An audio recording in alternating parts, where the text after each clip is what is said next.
One Piece chapter 1005. It's out officially, so per usual, we're gonna talk about it. We got Katakuri on the cover page, and we know that's a W regardless of what's going on. I would have much rather for him to be actually in this story in Wano, or even a cover story, right? An official cover story following Katakuri, but I know Oda can't reveal too much in regards to that because it's a very important storyline and it's still ongoing. I mean, he could be relevant for the rest of the series, but one of my favorite characters, so I hope not, right? Either way, a big W. Katakuri's the man, and if you're here for the first time, make sure to subscribe to the channel for more content like this. Like the video as well, because I certainly do appreciate it. And so without further ado, let's get to One Piece chapter 1005. So let's break it down. We start off with the Black Maria scene, and Black Maria, she's torturing Sanji. And for me, it gave off Yakuza vibes, right? First off, the tattoo that she showed at the end of the chapter, and the brass knuckles, well, she's making that, you know, she used her own way to make them, but that element is an interesting contrast as opposed to what I expected from Black Maria, in which she was supposed to seduce Sanji through, you know, different means, her being such a beautiful woman. She went to straight up brawling on him, right? Using the brass knuckles, saying, "You're gonna talk." And we'll see what comes from that, but she's giving me a very interesting vibe and not what I expected, where she was supposed to be the woman's woman. She's unique, and I like that a lot. We got a quick breakdown of Black Maria's tattoo, and apparently the word itself refers to the disasters that fall upon a man when a woman likes him. And they're saying in this context, it refers to how Black Maria captures and tortures the men she likes. And speaking of the men she likes, the topic of this chapter was Sanji and how pathetic Sanji was. She requested for him to call Nico Robin and then proceeded to beat him, which he eventually gave in and begged for Robin to come help him. Now, it seems like he was going to give up Robin either way. We also received information in regards to how they've been communicating through these specific individuals. So this was being broadcast to everyone. Now, the reactions from the people that know him as opposed to the people that don't, that is expected, and in a way this goes to the fandom and the characters in the story. Although I won't flat out say the people who reacted negatively to this situation doesn't know Sanji, it's just a different expectation. So the Sanji thing admittedly did not bother me one bit. But based on how perturbed everyone was, you know, I had to go back and see if I was overlooking things. I mentioned it being development from Whole Cake Island and how he didn't trust in his crew, but now he's believing in Nico Robin, and I stand by that, I suppose. But Sanji has referenced this type of thing before. When he saved Usopp back in Enies Lobby, he specifically says that Usopp should do what he cannot, and he will do what Usopp can't. A great moment in the story. Sanji had just saved him from Jabra, so that was an amazing time, right? But this points out that Sanji is aware of the important roles in the story and what people can and cannot do. He's very aware of that, and that's why Whole Cake Island is so important. But I mentioned character agency before and why Sanji is so great, and that's why his decision in Whole Cake to not put the crew in harm's way due to the opposition being a Yonko of the Sea is not inherently a bad decision. Logically, everything he thought about and considered, it checks out. It makes sense. But when you think about the narrative and what Luffy represents, it goes against the Straw Hats, and there's sometimes, I mentioned it before and people hated me, their irrational belief in Luffy and that he can overcome anything. I understand, like Rayleigh said, true belief, no doubt, that is true power, but sometimes Luffy goes into situations that are just astronomically not in his favor. More often than not, he comes out on top, so that's where their belief comes from.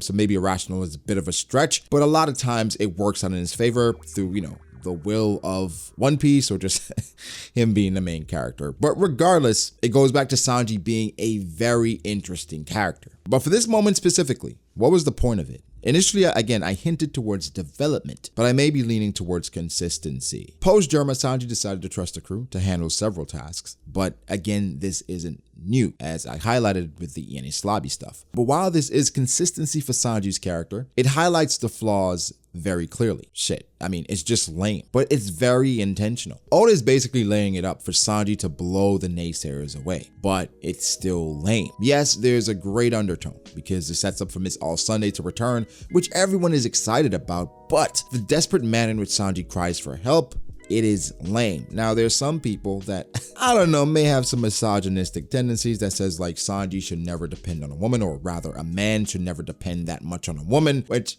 you know, I certainly disagree with. The problem is the manner in which he's asking for help, which can be viewed again as lame. And for me to understand that, I had to step outside my One Piece bubble, right? And present this to someone that's not as interested in One Piece, but they know what's going on. And they gave me a different perspective. And, I acknowledge this, that Sanji and what he did was lame, but it didn't bother me because I expect Sanji to be lame at times. Oda writes him this way. So this is a part of the character that I accept. So these lame moments, they're followed up with cool moments. It's just that these lame moments have become more prevalent, and sometimes they're followed up by perversion and moments that aren't as rewarding. But for others that didn't like this moment, I understand, because they want and wish better for this character.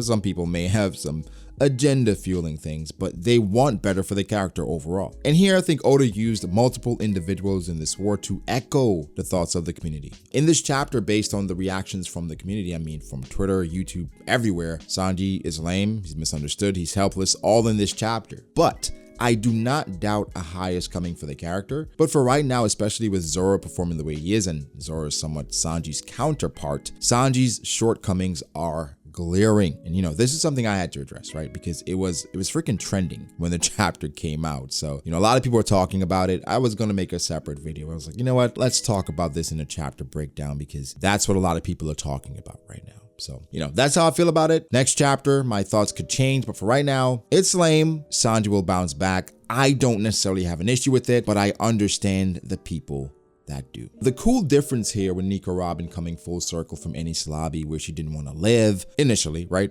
And they went to save her, to now she obviously wants to live and she's coming to save them. And just how strong she feels about her friends now, it made me smile, because Nico Robin has certainly come a long way.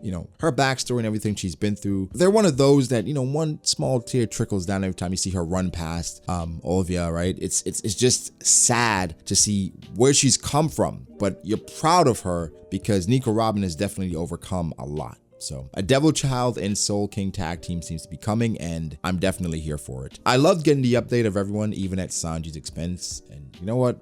I say that a lot, at Sanji's expense, but that is what it is. That's what we got, an update. Seeing Jinbei, Marco, and even Apu gives us a quick view as to how the combatants are performing. Oda suddenly did show Usopp's growing observation, and that's cool, in which it points out, or he points out, the communication methods they have been using. Yamato confirms Usopp's suspicions about the communication. Of course, she's trying to protect Momo, so keeping him out of sight is the goal for now. Remember, as the future Shogun of Wano, killing him, based on what King said, would completely destroy the morale of the fighting force. Wano would be no more, and New Onigashima would be here. And also the destruction of the capital would solidify that, as well as Kaido thinks, which I like the contrast where King and Kaido, they think a bit differently, but they're on the same accord. Where Kaido seems to be more grandiose, and where King is more on the lower scale, but his actions and his goals would be just as impactful as Kaido's, right? Crushing the capital, and for King, killing Momonosuke. Now, Kaido told Jack to rest.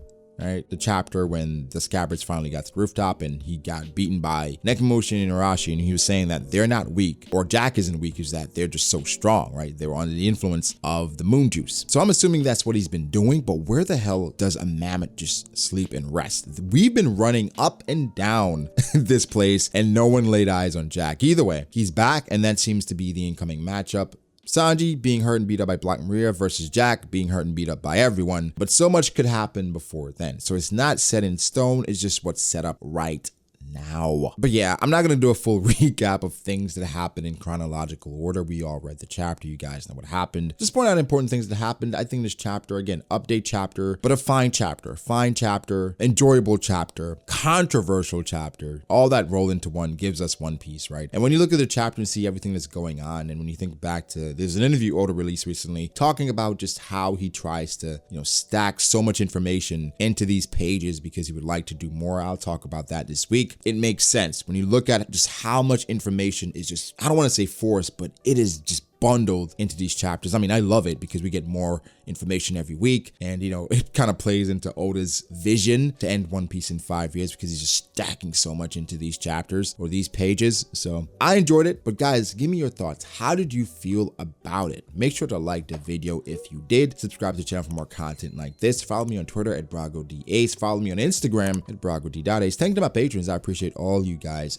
so much. And guys, like, subscribe, and I shall catch you in the next one. Peace.